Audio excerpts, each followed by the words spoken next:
I'm Josh Bathke, and I'm one of the shooting experts at SCHEELS. Today I'm going to talk about some of the fundamentals of target shooting that'll help you increase your scores no matter what discipline you shoot, whether it be trap, sporting clay, or skeet. One of the first fundamentals I'd like to talk about is foot position. Often how we set our feet up determines whether we're going to be able to break the target. If we set our feet up in the wrong spot, we're doomed from the start.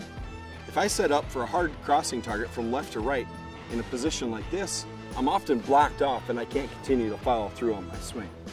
Simply all I need to do is take my left foot and switch to a more open stance. That way I'm able to continue all the way through the target and follow through. The second fundamental I'd like to talk about is the gun mount. We need to get the gun in the right position to be able to break the target. Often I see shooters put the gun on the outside of the shoulder. Where I want to see a gun mount is in what I like to call the pocket. The pocket is straight down. That way I bring my head and my cheek straight down onto the comb of the stock. When I put the gun up, it's in the pocket and I can bring my head right down onto the gun. The third thing I like to speak about is a hold point.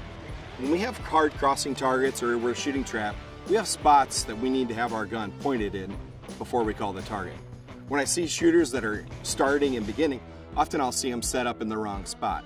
Our gun needs to be pointed in the right direction so we can pick that target up as soon as possible from the house. On a hard crossing target, I'm going to want to pick it up back in here so I can get that bird to break right here. I also want to have a consistent spot where I break each target. So if I'm shooting a target that's coming from my left to my right, I generally want to break it when I'm perfectly square with the gun. I always like to have the target break in the exact same spot on crossing targets. And after I've got the gun mounted, I've got the gun pointed in the right direction and I'm ready to call for my target, I need to be thinking one thing and one thing only. I'm going to destroy that target. I want to see a giant soot ball, or a cloud of white dust if you're shooting bios. It's important to think that, because if you think that, oh boy, I'm going to miss this target, chances are you're going to miss the target. The last thing I'd like to talk about is how we point a shotgun and we don't aim it. Our concentration needs to be 100% on the target.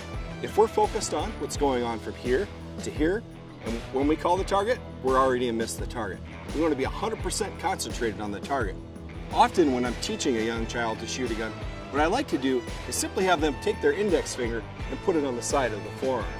From there, all we're going to do is mount the gun, call for our target, and point at it the whole way to the ground. Pull! All the way down. If you have any more questions, please visit us at experience.scheels.com.